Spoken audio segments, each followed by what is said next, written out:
ನಮಸ್ಕಾರ ಸ್ಟೂಡೆಂಟ್, ನಿಮ್ಮೆಲ್ಲರಿಗೂ ಶಿವಕುಮಾರ್ ಸೂರ್ಯವಂಶಿಯವರು ಮಾಡುವ ನಿಮಗೆ ತುಂಬ ತುಂಬ ನಮಸ್ಕಾರಗಳು. ಇವತ್ತಿನ ದಿವಸ ನಾವು ಸಮಾಜ ಅಧ್ಯಯನದಲ್ಲಿ ಅಂದರೆ ಇತಿಹಾಸ ಪಾಠದಲ್ಲಿ ನಾವು 4 ಅಧ್ಯಾಯಗಳನ್ನು ಮುಗಿಸಿ ಇವಾಗ 5ನೇ ಅಧ್ಯಾಯಕ್ಕೆ ಬರ್ತಾ ಇದ್ದೀವಿ. ಸೊ ವಿಶೇಷವಾಗಿ ವಿದ್ಯಾರ್ಥಿಗಳೇ, ಇವತ್ತಿನ ಈ 4 ಪಾಠಗಳಲ್ಲಿ ಕಳೆದ 4 ಪಾಠಗಳಲ್ಲಿ ನಾವು ಹಲವು ವಿಷಯಗಳನ್ನು ನಾವು ಓದಿದ್ದೀವಿ. ಒಂದು ಯುರೋಪಿಯನ್ನರ ಆಗಮನ, ಬ್ರಿಟಿಷರ ಆಡಳಿತ, ಭಾರತದಲ್ಲಿ ಬ್ರಿಟಿಷರ ಆಡಳಿತ ವಿಸ್ತೀರ್ಣ ಹಾಗೂ ಬ್ರಿಟಿಷ್ ಆಡಳಿತಕ್ಕೆ ವಿರೋಧಗಳು ಹಾಗೂ ಆಂಗ್ಲೋ ಮೈಸೂರು ಯುದ್ಧಗಳು, ಮರಾಠ ಯುದ್ಧಗಳು, ಪ್ಲಾಸಿ ಕದನ, ಬಕ್ಸಾರ್ ಕದನ, ಬ್ರಿಟಿಷರು ಯಾವ್ಯಾವ ರೀತಿ ತನ್ನ ಅಧಿಕಾರವನ್ನು ವಿಸ್ತರಣೆ ಮಾಡಲಿಕ್ಕೆ ಯಾವ್ಯಾವ ರೀತಿ ಕುತಂತ್ರಗಳನ್ನು ಮಾಡಿದ್ದಾರೆ, ಅದರ ತೊಂದರೆಯು ನಮ್ಮ ದೇಶದ ಸ್ಥಳೀಯ ಅರಸರಿಗೆ ಯಾವ್ಯಾವ ರೀತಿ ತೊಂದರೆ ಆಗಿತ್ತು, ನಮ್ಮ ಸ್ಥಳೀಯ ಅರಸರು ಯಾವ್ಯಾವ ರೀತಿ ತಾಪತ್ರೆಗಳನ್ನು ಅನುಭವಿಸಿದರು, ಮತ್ತು ಅನೇಕ ದಂಗೆಗಳನ್ನು ಎದ್ದುಗಳು, ಅದರಲ್ಲಿ ಕಿತ್ತೂರು ದಂಗೆಗಳೆದ್ದಿತು, ಸುರಪುರ ದಂಗೆ, ಹೀಗೆ ನಾವು ಅನೇಕ ದಂಗೆಗಳು, ಅನೇಕ ಯುದ್ಧಗಳನ್ನು ನಾವು ಕಳೆದ 4 ಪಾಠಗಳಲ್ಲಿ ನೋಡಿದ್ದೇವೆ. ವಿಶೇಷವಾಗಿ ಮಕ್ಕಳೇ, ನಮ್ಮ ಪ್ರೆಸೆಂಟ್ ಕ್ಲಾಸ್ನ ನಿಮಗೆ ಕೊಡುತ್ತಿರುವ ಎಲ್ಲ ವಿಷಯಗಳು, ಎಲ್ಲ ಪಾಠಗಳು ಅತಿ ಮುಖ್ಯ ವಿಷಯಗಳಿಂದ ಕೂಡಿವೆ ಅಂತ ಹೇಳಿ ನಾನು ಇನ್ನೊಂದು ಸಾರಿ ನಿಮ್ಗೆ ಹೇಳೋಕ್ಕೆ ಇಷ್ಟಪಡ್ತಾ ಇದ್ದೇನೆ. ಸಂಸ್ಥೆಯ ಉದ್ದೇಶ, ಪ್ರೆಸೆಂಟ್ ಕ್ಲಾಸಿನ ಸಂಸ್ಥೆಯ ಉದ್ದೇಶ ಏನೆಂದರೆ, ವಿಶೇಷವಾಗಿ ಗ್ರಾಮೀಣ ಭಾಗದ ಮಕ್ಕಳಿಗಾಗಿ ಹಾಗೂ ಸರ್ಕಾರಿ ಶಾಲೆಯಲ್ಲಿ ಓದುತ್ತಿರುವ ಮಕ್ಕಳಿಗಾಗಿ ಒಂದು ಹೆಚ್ಚಿನ ವಿದ್ಯಾಭ್ಯಾಸ, ಒಂದು ಹೆಚ್ಚಿನ ಅನುಭವ, ಒಂದು ಹೆಚ್ಚಿನ ನಿಮಗೆ ಜ್ಞಾನವನ್ನು ಕೊಡಬೇಕನ್ನುವಂಥ ಉದ್ದೇಶದಿಂದ ನಮ್ಮ ಪ್ರೆಸೆಂಟ್ ಕ್ಲಾಸಸ್ನ ಮುಖ್ಯಸ್ಥರು ತುಂಬ ಒಂದು ಶ್ರಮ ಪಡ್ತಾ ಇದ್ದಾರೆ. ಸೊ ಅದೇ ನಿಟ್ಟಲ್ಲಿ ನಮ್ಮ ಎಲ್ಲ ಸಿಬ್ಬಂದಿ ವರ್ಗರು ಕೂಡ ನಮ್ಮ ಪ್ರೆಸೆಂಟ್ ಕ್ಲಾಸಿನ ಮೂಲಕವಾಗಿ ನಮ್ಮ ಕ್ಲಾಸಸ್ನಲ್ಲಿ ಯಾರ್ಯಾರು ಮಕ್ಕಳು ಭಾಗವಹಿಸ್ತಾರೋ, ಯಾರ್ಯಾರು ಇದನ್ನು ಕ್ಲಾಸನ್ನು ಓದುತ್ತಿರ್ತಾರೋ ಅವರೆಲ್ಲರಿಗೆ ನಾಟ್ ಎ ಸ್ಟಡಿ ಅಂದರೆ ನಿಮ್ಮ ಕೇವಲ ವಿದ್ಯಾಭ್ಯಾಸಕ್ಕಾಗಿ ಮಾತ್ರವಲ್ಲ, ಮುಂದಿನ ನಿಮ್ಮ ಜೀವನಕ್ಕಾಗಿ ಕೂಡ ಇಲ್ಲಿ ಅತಿ ಅಮೂಲ್ಯವಾದಂಥ ವಿಷಯಗಳನ್ನು ನಿಮಗೆ ಇಲ್ಲಿ ಸಿಗ್ತವೆ. ಸೊ ಈ ಪ್ರೆಸೆಂಟ್ ಕ್ಲಾಸನ್ನು ಪಡುತ್ತಿರುವ ಈ ಒಂದು ಶ್ರಮಕ್ಕೆ ತಾವು ಒಳ್ಳೆ ರೀತಿಯಲ್ಲಿ ಅಭ್ಯಾಸ ಮಾಡಿ ಮುಂದೆ ಜೀವನದಲ್ಲಿ ತಾವು ಯಶಸ್ವಿ ಗಳಿಸಿ ಅದಕ್ಕೆ ನಮ್ಮ ಸಂಸ್ಥೆಗೆ ನೀವು ಪ್ರತಿ ಉತ್ತರ ಕೊಡ್ತೀರಿ ಅಂತೇಳಿ ನಾನು ನಂಬ್ತೇನೆ. ಓಕೆ ವಿದ್ಯಾರ್ಥಿಗಳೇ, ಇವತ್ತಿನ ದಿವಸ ನಾವು 5ನೇ ಪಾಠಕ್ಕೆ ಬರ್ತಾ ಇದ್ದೀವಿ. ಇತಿಹಾಸದಲ್ಲಿ 5ನೇ ಪಾಠಕ್ಕೆ ಬರ್ತಾ ಇದ್ದೀವಿ ನಾವು. 5ನೇ ಪಾಠದ ಹೆಸರು ಬಂದು ಸಾಮಾಜಿಕ ಮತ್ತು ಧಾರ್ಮಿಕ ಸುಧಾರಣಾ ಚಳವಳಿಗಳು ಅಂಥೇಳಿ. ಸಾಮಾಜಿಕ ಮತ್ತು ಧಾರ್ಮಿಕ ಸುಧಾರಣಾ ಚಳವಳಿಗಳು ಅಂಥೇಳಿ ನಾವು ಈಗ 5ನೇ ಪಾಠಕ್ಕೆ ಬರ್ತಾ ಇದ್ದೀವಿ. ವಿದ್ಯಾರ್ಥಿಗಳೇ, ತಾವು ಒಂದು ವಿಷಯವನ್ನು ನೆನಪಿಡಬೇಕು. ಏನಂದರೆ, ಒಂದು ಹೊಸದನ್ನು ನಾವು ಕಾಣಬೇಕಂದ್ರೆ ಒಂದು ಹಳೆಯದನ್ನು ಮರಿಬೇಕಾಗ್ತದೆ. ಒಂದು ಹೊಸದನ್ನು ನಾವು ಕಾಣಬೇಕಾದರೆ ಒಂದು ಹಳೆಯದನ್ನು ನಾವು ಮರೆಯಬೇಕಾಗುತ್ತದೆ ಅಥವಾ ಕಳ್ಕೋಬೇಕಾಗುತ್ತದೆ. ಈಗ ನಾವು ಕಳೆದ 4 ಅಧ್ಯಾಯಗಳಲ್ಲಿ ನಾವು ಅನೇಕ ಚಳವಳಿಗಳನ್ನು ನೋಡಿವಿ. ಅಂದರೆ ಯುದ್ಧದ ಚಳವಳಿಗಳು, ಸ್ವಾತಂತ್ರ್ಯದ ಚಳವಳಿಗಳು, ದಂಗೆಗಳು, ಅಧಿಕಾರ ವ್ಯಾಪ್ತಿಗಾಗಿ ಅಂದರೆ ಅವರ ಅಧಿಕಾರದ ವಿಸ್ತರಣೆಗಾಗಿ ನಾವು ಸುಮಾರು ಚಳವಳಿಗಳು, ಸುಮಾರು ಯುದ್ಧಗಳನ್ನು ಕಳೆದ 4 ಅಭ್ಯಾಸಗಳಲ್ಲಿ ನೋಡಿದ್ದೇವೆ. ಈಗ ನಾವು ಬರ್ತಾ ಇರೋದು ಸಾಮಾಜಿಕ ಮತ್ತು ಧಾರ್ಮಿಕ ಸುಧಾರಣೆಗಾಗಿ. ನೋಡಿ, ಇಲ್ಲಿ ಟಾಪಿಕ್ ಚೇಂಜ್ ಆಗ್ತಾ ಇದೆ. ಇಲ್ಲಿ ಅಧಿಕಾರಕ್ಕಾಗಿ ಇಲ್ಲ. ಈ ಪಾಠದಲ್ಲಿ ಅಧಿಕಾರದ ಯಾವುದೇ ಒಂದು ವಿಷಯಗಳು ಬರೋದಿಲ್ಲ. ಇಲ್ಲಿ ಬರುವುದು ಒಂದು ಸಾಮಾಜಿಕ, ಎರಡನೇದಾಗಿ ಧಾರ್ಮಿಕ ಸುಧಾರಣೆಗಾಗಿ ಇಲ್ಲಿ ನಡೆದಂಥ ಚಳವಳಿಗಳು. ಮನುಷ್ಯನಿಗೆ man is A social animal ಅಂತ ಹೇಳ್ತಾರೆ. Human is A social animal ಅಂದರೆ ಮಾನವನು ಸಾಮಾಜಿಕ ಪ್ರಾಣಿಯಾಗಿದ್ದಾನೆ. ಅಂದರೆ ಸಮಾಜದಲ್ಲಿ ತಾನು ಜೀವನವನ್ನು ಮಾಡಬೇಕಾದರೆ ಅವನು ಅನ್ಯ ಪ್ರಾಣಿಗಳೊಂದಿಗೆ ಸಹವಾಸವನ್ನು ಕೂಡಿಕೊಂಡಿರುತ್ತಾನೆ. ಎಕ್ಸಾಂಪಲ್, ಈಗ ಮನುಷ್ಯನಂದರೆ ಅವನಿಗೆ ದನ ಕರುಗಳು ಬೇಕು, ಕೋಳಿಗಳು ಬೇಕು, ಆಡು ಕುರಿಗಳು ಬೇಕು, ಬೆಕ್ಕುಗಳು ಬೇಕು, ನಾಯಿಗಳು ಬೇಕು, ಹೌದಲ್ಲ. ಅನ್ಯ ಪ್ರಾಣಿಗಳೊಂದಿಗೆ these are also living in social. ಇವೆಲ್ಲರೂ ಏನೋ ಸಮಾಜದಲ್ಲಿ ಬದುಕ್ತಾ ಇದ್ದಾರೆ. ನಾಯಿ ಕೂಡ ಬದುಕ್ತಾ ಇದೆ, ಕತ್ತೆ ಬದುಕ್ತಾ ಇದೆ, ಕೋಳಿ ಬದುಕ್ತಾ ಇದೆ, ದನಗಳು ಬದುಕ್ತಾ ಇದೆ, ಮನುಷ್ಯನು ಕೂಡ ಬದುಕ್ತಾ ಇದ್ದಾನೆ. ಇವರೆಲ್ಲರೂ ಅಂದರೆ ಇವೆಲ್ಲ ಪ್ರಾಣಿಗಳು ಒಂದರ ಮೇಲೆ ಒಂದು ಅಥವಾ ಒಬ್ಬರ ಮೇಲೆ ಒಬ್ಬರು ಡಿಪೆಂಡ್ ಆಗಿದ್ದಾರೆ. ನೋಡಿ, ಈಗ ಕೋಳಿ ಇದೆ, ಕೋಳಿ ಮೊಟ್ಟೆ ಇಡ್ತದೆ. ಆ ಮೊಟ್ಟೆ ಏನು ಮಾಡಬೇಕದು? ಆ ಮೊಟ್ಟೆಯನ್ನು ಮನುಷ್ಯ ಆ ಮೊಟ್ಟೆ ಮೇಲೆ ಡಿಪೆಂಡ್ ಆಗಿದ್ದಾನೆ. ಹೆಂಗೆ ಡಿಪೆಂಡ್ ಆಗಿದ್ದಾನೆ? ಒಂದು ವೈಜ್ಞಾನಿಕ ಆವಿಷ್ಕಾರದ ಮೂಲಕವಾಗಿ ಅಥವಾ ವಿಜ್ಞಾನದ ಮೂಲಕವಾಗಿ, ಸೈನ್ಸ್ನ ಮೂಲಕವಾಗಿ. ನಿಮಗೆ ಸೈನ್ಸ್ ಟೀಚರ್ ಹೇಳ್ತಾರೆ, ತತ್ತಿ ಏನಿದೆಯಲ್ಲ, ತತ್ತಿ ಮೊಟ್ಟೆ, ಅದು ನಮ್ಮ ಶರೀರಕ್ಕೆ ಕ್ಯಾಲ್ಸಿಯಮನ್ನು ಕೊಡುತ್ತದೆ ಅಂತ ಹೇಳ್ತಾರೆ. ಮೊಟ್ಟೆಯಲ್ಲಿ ಕ್ಯಾಲ್ಸಿಯಂ ಇದೆ ಅಂಥೇಳಿ ವೈಜ್ಞಾನಿಕವಾಗಿ ಕೂಡ ಅದು ಪ್ರೂವ್ ಆಗಿದೆ. ಸುಮಾರು ಜನ ಹಾಸ್ಪಿಟಲ್ನೊಳಗೆ ಡಾಕ್ಟರ್ಸ್ ಕೂಡ ರೋಗಿಗಳಿಗೆ ಹಣ್ಣು ಹಂಪಲ ಜೊತೆಗೆ ಮುಂಜಾನೆ ಟಿಫಿನ್ ಜೊತೆಗೆ ಒಂದು ತತ್ತಿಯನ್ನು ಕೊಡ್ತಾರೆ. ಯಾಕೆ? ತತ್ತಿ this is A calcium item. ಅದನ್ನು ಕ್ಯಾಲ್ಸಿಯಂ ವಸ್ತುಗಳಿಂದ ಕೂಡಿದ್ದರಿಂದ ಅದು ನಮ್ಮ ಶರೀರಕ್ಕೆ, ನಮ್ಮ ಎಲುಬಿಗೆ, ಮನುಷ್ಯನ ಎಲುಬಿಗೆ ಒಂದು ಗಟ್ಟಿತನವನ್ನು ಕೊಡುತ್ತದೆ ಕ್ಯಾಲ್ಸಿಯಂ. ಸೊ ಇಲ್ಲಿ ಯಾವ ರೀತಿ ಡಿಪೆಂಡ್ ಆಗಿದೆ? ಕೋಳಿ ಮತ್ತು ಮನುಷ್ಯನಿಗೆ ಕೋಳಿಯ ತತ್ತಿ ಬೇಕು, ಹಾಗೂ ಕೋಳಿಯನ್ನು ಬದುಕಿರಬೇಕಾದ್ರೆ ಮನುಷ್ಯ ಅದಕ್ಕೆ ಲಾಲನೆ ಪೋಷಣೆಯನ್ನು ಮಾಡಬೇಕು. ನಾವು ಲಾಲನೆ ಪೋಷಣೆ ಮಾಡಿದಾಗ ತಾನೇ ಕೋಳಿ ಬದುಕಿರೋದು. ಕೋಳಿ ಬದುಕಿದ್ದಾಗ ತಾನೇ ನಮ್ಮ ಮೊಟ್ಟೆ ಕೊಡೋದು. ಮೊಟ್ಟೆಯಿಂದ ಮನುಷ್ಯನ ಶರೀರಕ್ಕೆ ಕ್ಯಾಲ್ಸಿಯಂ ಸಿಗುತ್ತದೆ ಅಂಥೇಳಿ ವಿಜ್ಞಾನದಲ್ಲಿ ಹೇಳ್ತಾರೆ. ಅದು ನಿಜವಾಗಿ ಕೂಡ. ಸೊ ಈ ರೀತಿ ಸಮಾಜದಲ್ಲಿ ಬದುಕುತ್ತಿರುವಂತಹ ಎಲ್ಲ ಪ್ರಾಣಿಗಳು ಒಬ್ಬರ ಮೇಲೆ ಇನ್ನೊಬ್ಬರು ಅವಲಂಬನೆಯಾಗಿದ್ದಾರೆ. ಅದಕ್ಕಾಗಿ ಹ್ಯುಮ್ಯಾನಿಸ್ ಸೋಷಿಯಲ್ ಅನಿಮಲ್ ಅಂತ ಹೇಳಿ ಹೇಳ್ತಾರೆ. ಸೊ ಮನುಷ್ಯನಿಗೆ ಬೇಕಾಗಿದೆ ಅವನಿಗೆ ಧರ್ಮ ಅನ್ನೋದು ಒಂದು ಮುಖ್ಯ ಇದೆ. ಧರ್ಮ ನೋಡಿ ಇಲ್ಲಿ, ಸಮಾಜ ಮತ್ತು ಧರ್ಮ. ಸಮಾಜ ಮತ್ತು ಧರ್ಮ ಇವು ಮಾನವನಿಗೆ ತುಂಬ ಮುಖ್ಯವಾದಂಥ ವಿಷಯಗಳು. ಒಂದು ಸಮಾಜ, ಎರಡನೇದಾಗಿ ಧರ್ಮ. ನೋಡ್ರಿ, ಧರ್ಮ ಅನ್ನೋದು ಕೇವಲ ಒಂದು ಧಾರ್ಮಿಕ ವಿಷಯಕ್ಕೆ ಸಂಬಂಧಪಟ್ಟಿರ್ಬೋದು, ಧಾರ್ಮಿಕ ವಿಷಯ ಇರ್ಬೋದು ಇದು. ಆದರೆ ಸಮಾಜ ಏನಿದೆಯಲ್ಲ ಇದು ವಿಶ್ವವ್ಯಾಪಿಯಾಗಿದೆ. ಅಥವಾ ಸರ್ವಕಾಲಿಕ ಆಗಿದೆ ಅಂತ ಹೇಳಿ ನಾವು ಹೇಳ್ಬೋದು.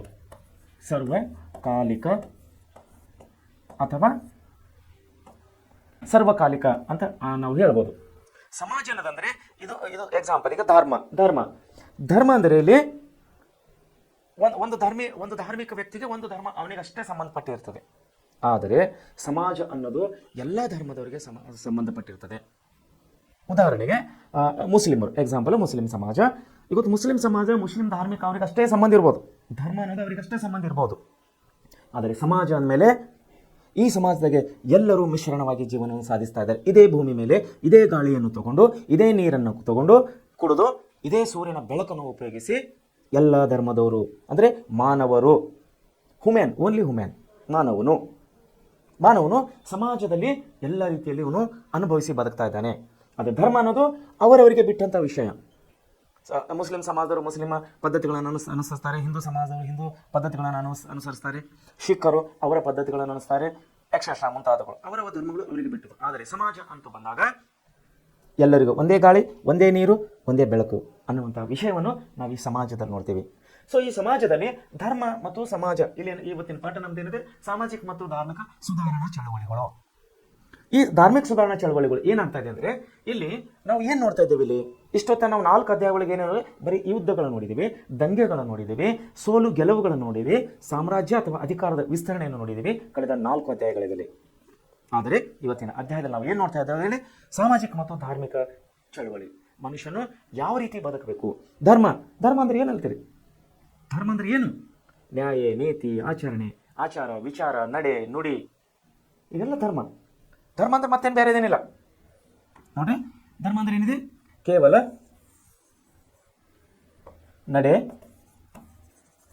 ಆಮೇಲೆ ನುಡಿ, ಆಮೇಲೆ ಆಚಾರ, ಆಮೇಲೆ ವಿಚಾರ, ನಡೆ, ನುಡಿ, ಆಚಾರ, ವಿಚಾರ, ಇವುಗಳನ್ನು 4 ವಿಷಯಗಳು ಪ್ರಮುಖಗಳು ಅಂತದೆ ಧರ್ಮ. ಈ ನಡೆ, ನುಡಿ, ಆಚಾರ, ವಿಚಾರ ಅನ್ನೋದು ಯಾವಾಗಲೂ ಒಳ್ಳೆ ರೀತಿಯಿಂದ ಕೂಡಿರಬೇಕು. ಒಳ್ಳೆ ರೀತಿಯಿಂದ ಕೂಡಿದಕ್ಕೆ ನಾವು ಧರ್ಮ ಅಂತ ಹೇಳಿ ಕರಿತೇವೆ. ಒಳ್ಳೆ ರೀತಿ ಇಲ್ಲದ ನಡೆ, ಒಳ್ಳೆ ರೀತಿ ಇಲ್ಲದ ಆಚಾರ ವಿಚಾರವನ್ನು ನಾವು ಅಧರ್ಮ ಅಂತೇಳಿ ಕರಿತೇವೆ. ಅಧರ್ಮ ಅಂದರೆ ಧರ್ಮಕ್ಕೆ ವಿರೋಧವಾದದನ್ನು ನಾವು ಅಧರ್ಮ ಅಂತೇಳಿ ಕರಿತೇವೆ. ಸೊ ಇಲ್ಲೇನಾಗಿದೆ, ಮನುಷ್ಯನಿಗೆ ತನ್ನದೇ ಆದಂಥ ಧರ್ಮಗಳು ಕಟ್ಟಿಕೊಳ್ಳಿಕ್ಕೆ ಈ ಚಳವಳಿಯಲ್ಲಿ ಧಾರ್ಮಿಕವಾಗಿ ತಾನು ಸುಧಾರಣೆ ಆಗಲಿಕ್ಕೆ ಇಲ್ಲಿ ಮಾನವನು ಇಲ್ಲಿ ಪ್ರಯತ್ನ ಪಡ್ತಾ ಇದ್ದಾನೆ. 18ನೇ ಶತಮಾನದಲ್ಲಿ ಇಲ್ಲಿ ಸುಮಾರು ನಾವು ಧಾರ್ಮಿಕ ಚಳವಳಿಗಳು, ಸಾಮಾಜಿಕ ಚಳವಳಿಗಳನ್ನು ನಾವು ಕಾಣ್ತಾ ಇದ್ದೇವೆ. ಅದರಲ್ಲಿ ಮುಖ್ಯವಾಗಿ ಬ್ರಹ್ಮ ಸಮಾಜ.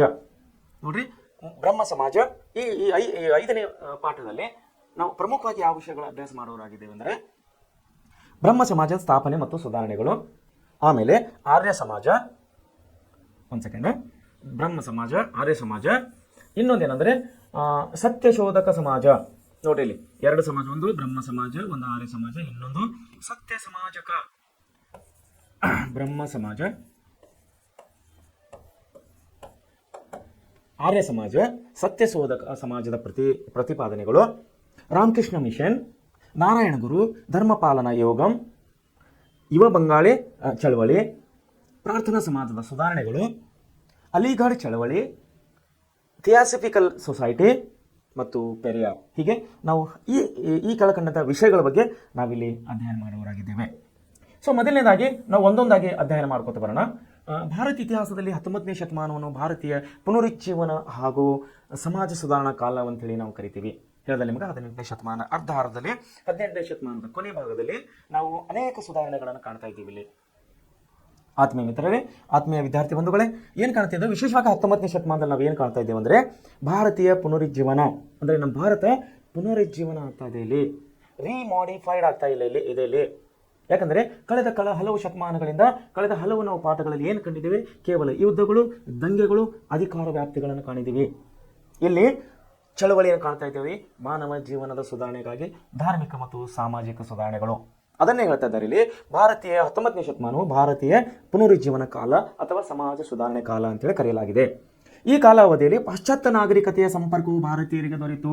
ನೋಡಿ, ಈ 19ನೇ ಶತಮಾನದಾಗ ಏನಾಗ್ತಾ ಇದೆ, ಪಾಶ್ಚಾತ್ಯ ಸಂಸ್ಕೃತಿ ಅಂದರೆ ಬಾಹ್ಯ ದೇಶಗಳ ಉದಾಹರಣೆಗಾಗಿ ನಾವು ಯುರೋಪಿಯನ್ ಸಂಸ್ಕೃತಿಯನ್ನು ಇಷ್ಟೊತ್ತಿಗೆ ನೋಡಿದ ಕಳೆದ 4 ಅಧ್ಯಾಯಗಳಲ್ಲಿ. ಅಂದರೆ ಅವರ ಫೋಟೋಗಳು, ವಿಡಿಯೋಗಳನ್ನು ನಾನು ಹಲವು ಯುದ್ಧಗಳಲ್ಲಿ ತಮ್ಮನ್ನು ನಾನು ತೋರಿಸಿದ್ದೇನೆ. ಅವರ ಯುರೋಪಿಯನರ ಒಂದು ವಿಶಿಷ್ಟ ಉಡುಗೆ ತೊಡುಗೆ ನೋಡ್ರಿ. ನಮ್ಮ ನಾಗರಿಕರು ಧೋತಿ ಹಾಕೋಣ, ಲುಂಗಿ ಹಾಕೋಣ, ಟವಲ್ ಹಾಕೋಣ ಅಲ್ಲಿ ಬಂದಿರ್ತಾರೆ ನಮ್ಮ ನಾಗರಿಕರು.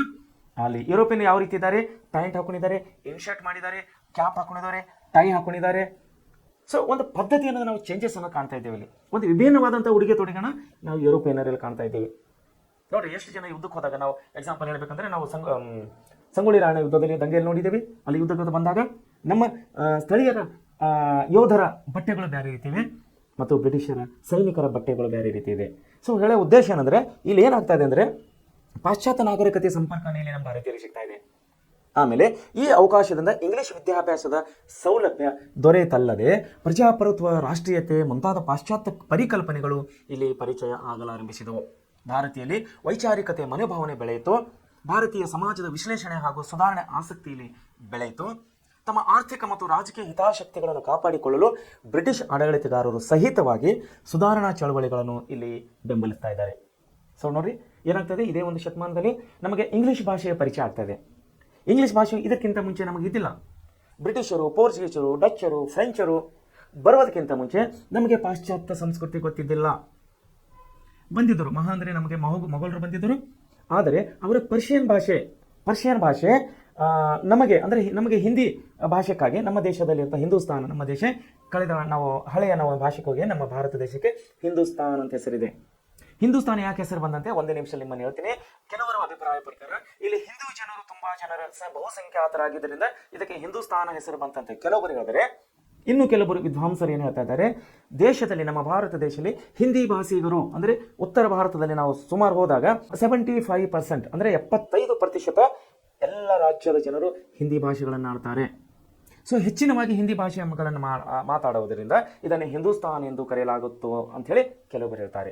ಸೊ ಪರ್ಷಿಯನ್ ಲ್ಯಾಂಗ್ವೇಜ್, ಮೊಘಲರು ಬಂದಂಥ ಪರ್ಷಿಯನ್ ಭಾಷೆ ಮತ್ತು ನಮ್ಮ ಹಿಂದಿ ಭಾಷೆ ಕೆಲವೊಂದು ಶಬ್ದಗಳು ಕೂಡ್ತವೆ, ಒಂದಕ್ಕೊಂದು ಅರ್ಥ ಆಗ್ತವೆ. ಆದರೆ ನಾವು ಯುರೋಪಿಯನ್ ಇತಿಹಾಸಕ್ಕೆ ಬಂದಾಗ, ಪಾಶ್ಚಾತ್ಯ ಇತಿಹಾಸಕ್ಕೆ ಬಂದಾಗ ಪೋರ್ಚುಗೀಸ್ ಆಯಿತು, ಡಚ್ಚರಾಯಿತು, ಫ್ರೆಂಚರಾಯಿತು, ಬ್ರಿಟಿಷರಾಯಿತು, ಅವರ ಲ್ಯಾಂಗ್ವೇಜ್, ಅವರ ಭಾಷೆ ಏನಿದೆಯಲ್ಲ, ಪೋರ್ಚುಗೀಸ್ ಭಾಷೆ, ಡಚ್ ಭಾಷೆ, ಫ್ರೆಂಚ್ ಭಾಷೆ, ಇಂಗ್ಲೀಷ್ ಭಾಷೆ ನಮ್ಮ ದೇಶದ ಅಂದರೆ ನಮ್ಮ ಹಿಂದಿ ಆಯಿತು ಅಥವಾ ನಮ್ಮ ಕನ್ನಡ ಆಯಿತು, ಇವೆರಡು ಭಾಷೆಗಳಿಗೆ ತುಂಬ ವಿಭಿನ್ನವಾಗಿತ್ತು, ಹೋಲಿಕೆ ಆಗ್ತಾ ಇದ್ದಿಲ್ಲ. ಸೊ ಇಲ್ಲಿ ಹೇಳೋ ಉದ್ದೇಶ ಏನಂದರೆ, ಈ ಒಂದು ಅವಧಿಯಲ್ಲಿ ನಮ್ಮ ದೇಶದವರಿಗೆ ಏನಾಗ್ತಿದೆ, ಇಂಗ್ಲೀಷ್ ಭಾಷೆಯ ಸೌಲಭ್ಯವನ್ನು ಕಲಿಯಲಿಕ್ಕೆ ಇಲ್ಲಿ ಸಿಗ್ತಾ ಇದೆ. ಅದಲ್ಲದೆ ಪ್ರಜಾಪ್ರಭುತ್ವ ಮತ್ತು ರಾಷ್ಟ್ರೀಯ ಭಾವನೆಯಲ್ಲಿ ಇಲ್ಲಿ ಪರಿಕಲ್ಪನೆಯನ್ನು ಮೂಡ್ತಾ ಇದೆ. ಎಲ್ಲಿ 19ನೇ ಶತಮಾನದಲ್ಲಿ ಇಂಗ್ಲೀಷ್ ಭಾಷೆಯ ಪ್ರಯೋಗದಿಂದ ಇಲ್ಲಿ ಏನಾಗ್ತಾ ಇದೆ ಅಂದರೆ ರಾಷ್ಟ್ರೀಯತೆ ಮೂಡ್ತಾ ಇದೆ. ಯಾಕಂದರೆ ಬ್ರಿಟಿಷರು ಬಂದಾಗ ನಮ್ಮ ಸ್ಥಳೀಯರಲ್ಲಿ ಏನಾಗ್ತಾ ಇದೆ ಅಂದರೆ ಇವರು ಬೇರೆಯವರು. ಯಾಕೆಂದರೆ ಅವ್ರ ಉಡುಗೆ ತೊಡುಗೆನೇ ಬೇರೆ ಇದೆ, ಅವರ ಸ್ಟೈಲೇ ಬೇರೆ ಇದೆ, ನಮ್ಮ ಸ್ಟೈಲೇ ಬೇರೆ ಇದೆ. ನಮ್ಮ ಜನರು ಧೋತಿ, ಲುಂಗಿ, ಟವಲ್ ಹಾಕೊಂಡು ನಿಂತರೆ ಅವರು ಪ್ಯಾಂಟ್ ಹಾಕೊಂಡು ನಿಂತಿರ್ತಾರೆ. ನಮ್ಮವರು ಹಗಲ ಮೇಲೆ ಟವೆಲ್ ಹಾಕೊಂಡು ನಿಂತಾರೆ, ಅವ್ರ ತಲೆ ಮೇಲೆ ಕ್ಯಾಪ್ ಹಾಕೊಂಡು, ಶರ್ಟ್ ಪ್ಯಾಂಟ್ ಹಾಕೊಂಡು, ಇನ್ಶರ್ಟ್ ಮಾಡಿ, ಟೈ ಹಾಕೊಂಡು ನಿಂತಿರ್ತಾರೆ. ಸೊ ಇಲ್ಲಿ ವಿಭಿನ್ನ ಉಡುಗೆ ತೊಡುಗೆಗಳಿಂದ, ವಿಭಿನ್ನ ಸಂಸ್ಕೃತಿಯಿಂದ ವಿಭಿನ್ನ ಪರಿಕಲ್ಪನೆಗಳು ಬರ್ತಾ ಇದೆ. ಅದರಲ್ಲಿ ರಾಷ್ಟ್ರೀಯ ಪರಿಕಲ್ಪನೆ ನಮ್ಮ ಜನರಿಗೆ ಬರ್ತಾ ಇದೆ.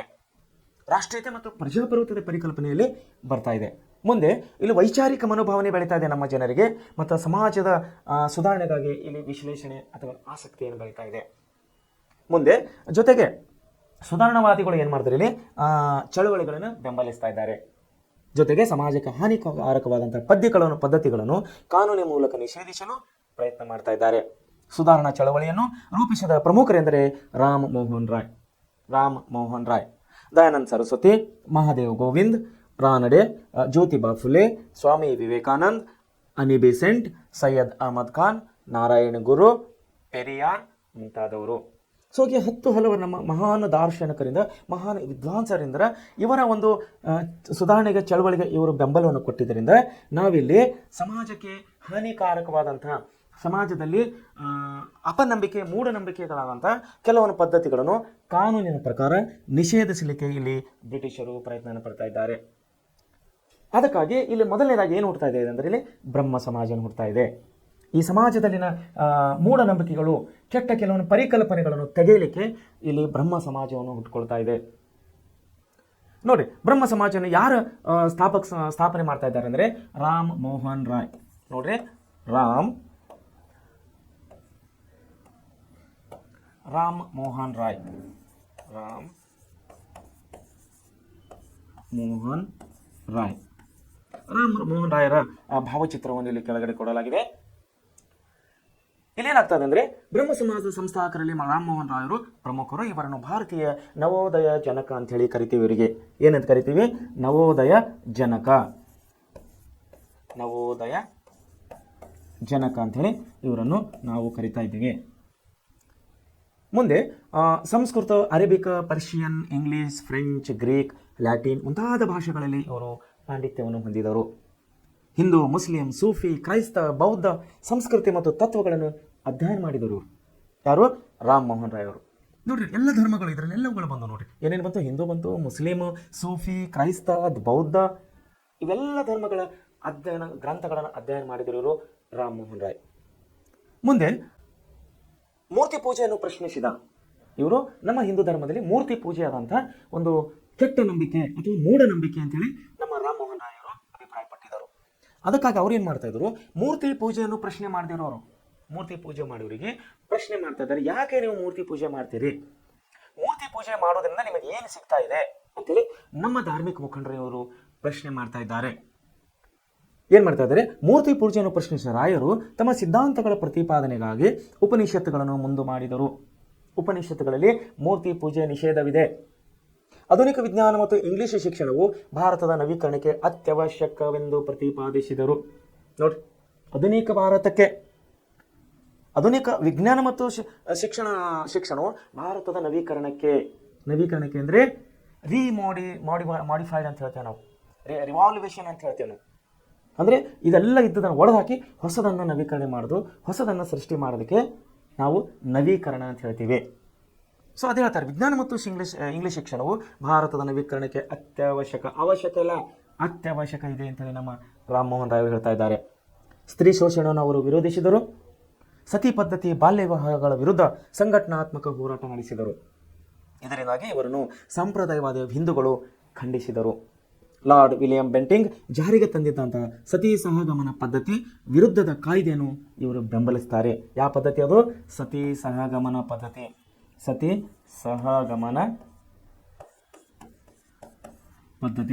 ಈ ಸತಿ ಸಹಗಮನ ಪದ್ಧತಿಯನ್ನು ನಾನು ಮುಂದೆ ನಿಮ್ಗೆ ಸವಿಸ್ತಾರವಾಗಿ ಹೇಳ್ತೀನಿ. ಇಲ್ಲಿ ಶಾರ್ಟ್ ಆಗಿ ಹೇಳ್ತೀನಿ ನಿಮ್ಗೆ ಸಂಕ್ಷಿಪ್ತವಾಗಿ.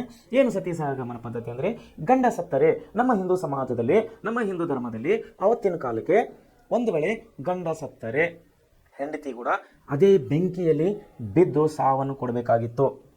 ಗಂಡ ಸತ್ತ ಮೇಲೆ ಗಂಡನ ಸುಡುವ ಒಂದು ಬೆಂಕಿಯಲ್ಲಿ, ಅಗ್ನಿಯಲ್ಲಿ ಹೆಂಡತಿ ಕೂಡ ಅದೇ ಬೆಂಕಿಯಲ್ಲಿ ಸಾವನ್ನು ಕೊಡಬೇಕಾಗಿತ್ತು. ಅಂದರೆ ಗಂಡನ ಜೊತೆ ಹೆಂಡತಿ ಕೂಡ ಸಾವಬೇಕಾಗಿತ್ತು. ಇದಕ್ಕೆ ಸತಿ ಸಹಗಮನ ಪದ್ಧತಿ ಅಂತೇಳಿ ನಾವು ಕರಿತೀವಿ. ಇದನ್ನೇನು ಮಾಡ್ತಾ ಇದ್ರು? ರಾಜಾರಾಮ್ ಮೋಹನ್ ಅವರು ವಿರೋಧ ಮಾಡಿದಾಗ ನಮ್ಮ ಹಿಂದೂ ಪಂಡಿತರು, ನಮ್ಮ ಹಿಂದೂ ಧಾರ್ಮಿಕ ಮುಖಂಡರು ಅವರ ತೀವ್ರ ಟೀಕೆಗೆ ಒಳಗಾದರು. ರಾಮ್ ಮೋಹನ್ ರಾಯ್ ಅವರು. ಸೊ ಇದೇ ಸಮಯದಲ್ಲಿ ನಮ್ಮ ಬ್ರಿಟಿಷ್ ಗವರ್ನರ್ ಆದಂಥ ಅವಾಗ ಲಾರ್ಡ್ ವಿಲಿಯಂ ಬೆಂಟಿಂಗ್ ಅವರು ಒಂದು ಕಾಯ್ದೆಯನ್ನು ಜಾರಿಗೆ ತಂದರು. ಅವಾಗ ಏನಂದ್ರೆ ಸತಿ ಸಹಗಮನ ವಿರುದ್ಧ ಪದ್ಧತಿ ಕಾಯ್ದೆಯನ್ನು ತಂದಿದ್ರು. ಅದಕ್ಕೆ ರಾಮ್ ಮೋಹನ್ ರಾಯ್ ಅವರು ಬೆಂಬಲವನ್ನು ಸೂಚಿಸ್ತಾರೆ, ಸಪೋರ್ಟ್ ಮಾಡ್ತಾರೆ ಆ ಕಾಯ್ದೆಗೆ. ಮುಂದೆ ಇವರು ಪತ್ರಿಕೋದ್ಯಮ ಮೂಲಕ ಜನರಲ್ಲಿ ವೈಚಾರಿಕತೆಯನ್ನು ಬೆಳೆಸಲು ಪ್ರಯತ್ನಿಸಿದರು. ಪತ್ರಿಕೋದ್ಯಮ ಅಂದರೆ ಪತ್ರಿಕೆ. ಇವರು ದಿನನಿತ್ಯದ ಪತ್ರಿಕೆಯನ್ನು ಪ್ರಾರಂಭ ಮಾಡ್ತಾರೆ. ಆ ಪತ್ರಿಕೆಯ ಮೂಲಕವಾಗಿ ಜನರಲ್ಲಿ ಅವೇರ್ನೆಸ್ ಅಂದರೆ ಅವರಿಗೆ ಜಾಗೃತಿಯನ್ನು ಮೂಡಿಸುವಂಥ ಟೈಟಲ್ಸನ್ನು ಕೊಡ್ತಾ ಇದ್ದಾರೆ. ಅವರು ಲೇಖನ, ಅವರು ಮೆಸೇಜನ್ನು ಪತ್ರಿಕೆ ಮೂಲಕವಾಗಿ ನಮ್ಮ ಹಿಂದೂ ಧರ್ಮದ ಮುಖಂಡರಿಗೆ ಅವರು ಮೆಸೇಜನ್ನು ಕೊಡ್ತಾ ಇದ್ದಾರೆ, ವಿಷಯವನ್ನು ಮುಟ್ಟಿಸ್ತಾ ಇದ್ದಾರೆ. ಏನಂದರೆ ಹಿಂದೂ ಧರ್ಮದಲ್ಲಿರುವಂತಹ ಅನಿಷ್ಟ ಪದ್ಧತಿಗಳನ್ನು ದೂರ ಮಾಡಿರಿ ಅಂಥೇಳಿ ರಾಮ್ ಮೋಹನ್ ರಾಯ್ ಅವರು ಇಲ್ಲಿ ಪತ್ರಿಕೋದ್ಯಮದ ಮೂಲಕವಾಗಿ ಪ್ರಯತ್ನ ಪಡ್ತಾ ಇದ್ದಾರೆ. ಅದರ ಪ್ರಯುಕ್ತವಾಗಿ ಇವರು ಬಂಗಾಳಿ ಭಾಷೆಯಲ್ಲಿ ಸಂವಾದಿ ಕೌಮುದಿ ಅಂತ, ಸಂವಾದಿ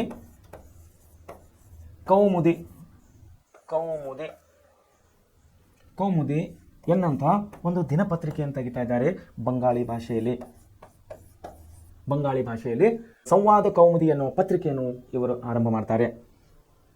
ಬ್ರಹ್ಮ ಸಮಾಜವು 19ನೇ ಶತಮಾನದಲ್ಲಿ ಸಾಮಾಜಿಕ ಧಾರ್ಮಿಕ ಸುಧಾರಣೆಯ ಮುಂಚೂಣಿಯಲ್ಲಿದ್ದ ಸಂಸ್ಥೆಯಾಗಿತ್ತು.